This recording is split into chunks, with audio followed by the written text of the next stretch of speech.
Jan Yerington here. What I'm doing is I'm taking some what they call concentrate out of this bucket, and what I do is I add it to this, and what happens is all the debris will go off the end here. The heavy stuff will follow these circles till it reaches the top up here, and the gold and heavy materials will go through this hole. Then what happens, I'll shut this off,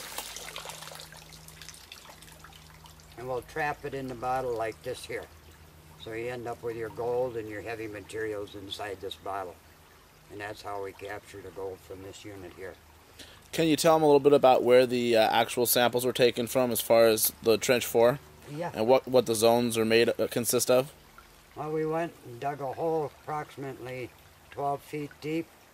We took samples from every 2-foot levels. The strata was intact. It's never been placer mined. This whole area has never been placer mined. Everything is intact when you go down. It's just like if you had an artist painting a picture with lines all the way down. So you have like topsoil, then you'll have a little layer of gravel, then you'll have a little layer of clay. You get down to a point where you get a nice zone, maybe 6 inches of silica sands, and then you'll have like black sands, nice zone of that. Below that, you'll probably run into maybe a little bit more gravel before you hit the hard bedrock. Now the bedrock is decomposed schist. It's what they call schistosis. And what's happened is when these Appalachian chains were formed, instead of two plates one going over the top of each other, they collided and pushed upwards. So all the rock in this area is all faulted in a northeasterly, southwesterly direction. And what it did is this area here was about 3.5 million years old, and they don't know how the gold got here, whether it was by magma or whether it was by hot steam, but all of this was at the bottom of the ocean, so when the two plates collided, it brought all of this right up out of the ocean. So at one time this was as ocean floor. So when we got down to the bedrock here, you're talking close to 3.5 million years of stuff that's accumulated in this valley for a long period of time. Gold is all over the area. Within a 5-mile radius, we find nuggets and so on. We found a lot of flour gold in hole number 4. A lot of flour gold. I would say at least 1/8 of an ounce of flour gold just in the little buckets that we produced out of it. And just about each pan that was taken just as a tester when we were bagging up the lab samples, how did those turn out as you panned each one? As we panned each one, and then we got nice color here, like this here, nice little nuggets. So for each pan, was there a pretty consistent showing of gold? Right. We got some nice little nuggets. Here's 2 of them right here. There's one over here. Under the black sands here, there's quite a few more. But this is a type of gold, and this type of gold from this area is not rounded like you normally find gold.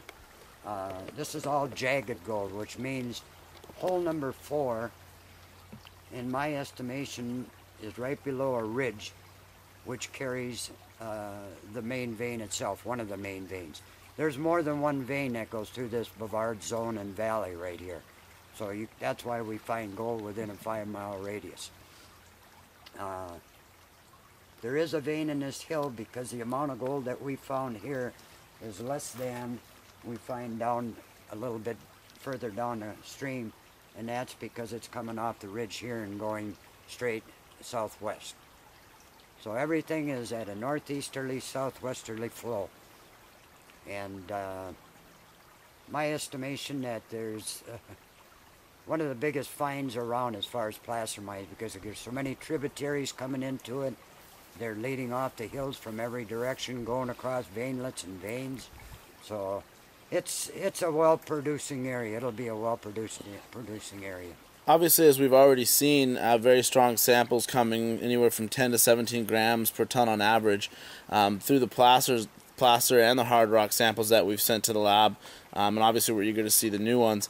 Obviously, this means that from this point, there is a significant source, per se. So if we follow and we start to placer mine, we start to really work this particular target area, we're very likely to move right up to where the initial source is or where the hard rock deposit might be. Exactly. This is what they call a sulfide vein, and it contains copper, contains silver, gold.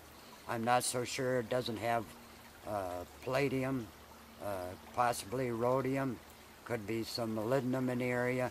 You get an awful lot of silver on some of the rocks. One thing I do know, there is graphite, and that's for sure, because we brought up a lot of that.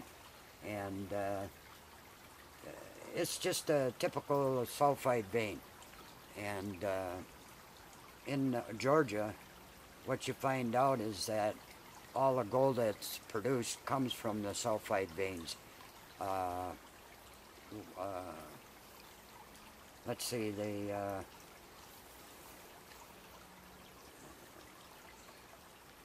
copper, cuprite, chalcopyrite.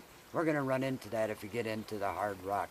If this were core drilled, it would be phenomenal, because one of the veins that I've checked runs for 1.5 miles across. So it's a pretty big vein.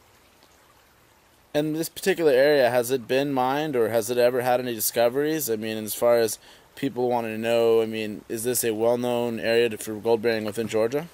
Well, you're going to find that for the last 300 years, people have been producing pan gold out of here. People have had dredges and get gold all the time. One of the nuggets that were found was over an ounce about a month ago downstream from here a little bit, and probably about the size of $1. And the thing, you know, what you find here is you don't find any rounded gold. It's all jagged, which means it's coming from close from the source. Excellent. Well, thanks, Jan, for the particular update and review of the project.